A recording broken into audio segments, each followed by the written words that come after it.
Sometimes you want to see a slow changing analog signal, slow voltage change, amplitude change over a long time base, in which case roll mode is actually ideal because you can see it in a more graphic manner, or at least I like it, right? So I've got this in roll mode now at the moment. I've got a 1 second time base. Now this is 1 second per division, guys. There's 14 divisions on the x-axis here, right? So here's the annoying part of it. So you can see here it's in stop mode. Let me just actually put it in run, and you'll notice you put it in run, so it's enunciating roll here. That's the mode that it's actually in, and you'll notice there's nothing on screen. Well, that's because you will not get a trace, which will show up momentarily here. There you go, there's the trace. You won't get a trace. I don't want peak. I want normal. You won't get a trace until whatever your time base is, times 14, which is the number of graduations on the x-axis, actually elapses. So in this case, it's a 14-second delay. That's a long time. Long enough for you to think, what the hell's happening with the scope? Something's wrong, So again, the roll mode is ideal if you want to actually, get a trace on something that's a slow changing analog signal, right? It's ideal. Maybe a throttle position sensor, for example, something like that would be ideal. Let me just hold it there. So again, if I hold this and I want to go back into active mode of roll, I'll hit roll.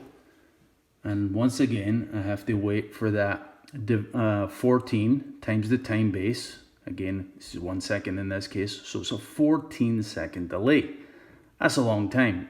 And if you weren't aware of this, kind of quirky characteristic in the scope, you might think something wrong, and again, you start making adjustments. So let me just change the time base here. Let me go the other direction because we don't want to wait forever. So again, just to make the point, there's a 500 millisecond time base. So it's going to be a 7.5 second delay. Or sorry, 7 second delay. It'd be a 7 second delay. I hope that makes some sense. Again, not to labor the point, but we have 200 millisecond delay.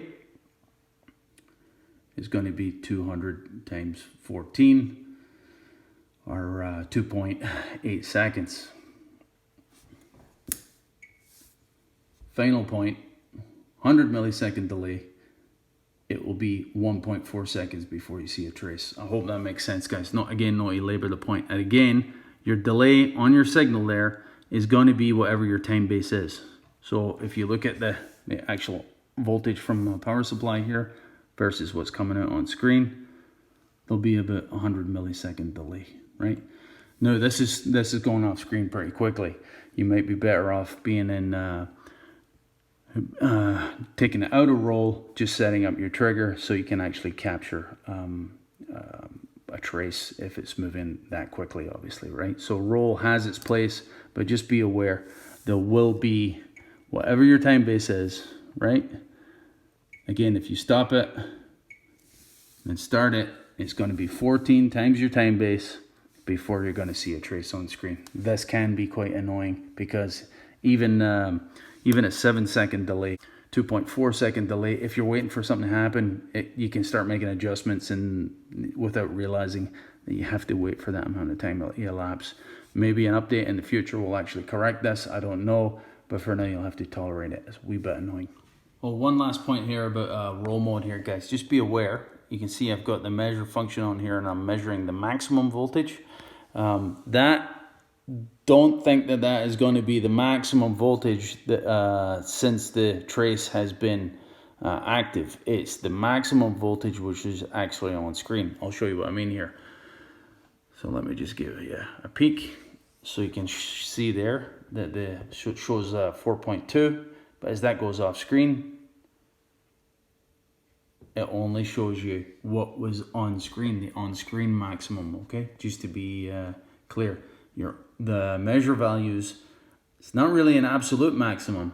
It's whatever is within the on screen. whatever is on screen is going to be the value actually shown. Again, just to repeat that process, just to make the point. Okay, so we can see there's almost 3 volts there as the maximum 2.6, but as it goes off screen, the value actually changes. Just be aware of that. That could catch you out. Right, this thing. Cheers.